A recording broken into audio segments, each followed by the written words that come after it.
is to be on their terms, not on the terms of the person being protected.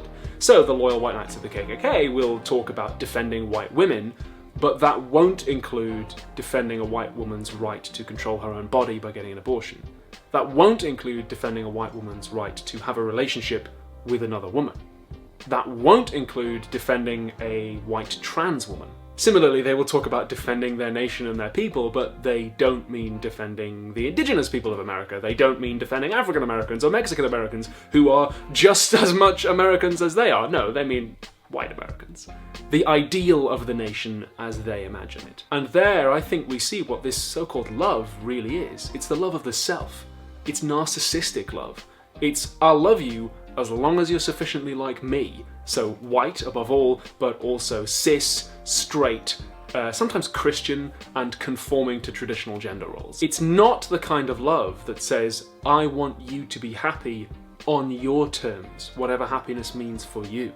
It's the kind of love that says, I want you to be happy on my terms, which is really just another way of saying, I want to be happy and you are a tool for that. It's selfish love, it's like narcissism. Oh really? You think the guy with the YouTube channel dedicated to how glorious and magnificent he is might be a little full of himself? I mean, to be fair, he's already got a YouTube channel. It doesn't get much more narcissistic than that. The love that racists claim to have is just the desire to see the self as ideal and then reproduce that self. Not really to engage with or love the other on their terms at all, but in reality to destroy that other and, where possible, just replace it with more self. It's a really, really twisted version of the Christian command, love thy neighbour as thyself. You'll notice, by the way, that the figure of the racial other, as someone against whom loved ones must be protected, is really central to this ideology.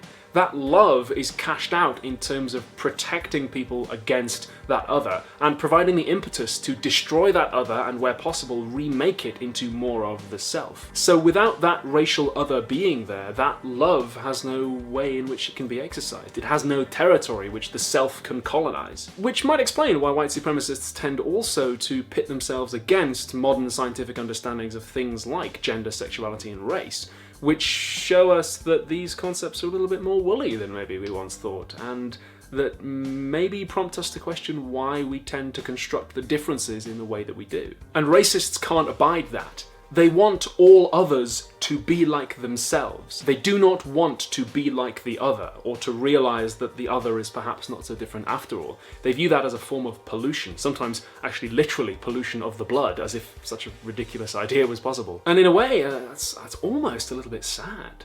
I mean, the deepest forms of love that I've ever experienced have been the love of another person on their own terms and in ways that makes them happy. The love of the not self, without the desire to remake them into the self. I don't pity them particularly, because that would be a little bit patronising. They do choose their modes of political engagement, and they could choose otherwise any time, and also they're racists, so But the point is, love plays a particular role in political discourse. And when people talk about it, I find it useful to just check in with myself and ask, are they really talking about the love of the other, allowing the other to value their life on their own terms? Or are they really just talking about the narcissistic love of self? But maybe I'm just reading too much into it. Or am I?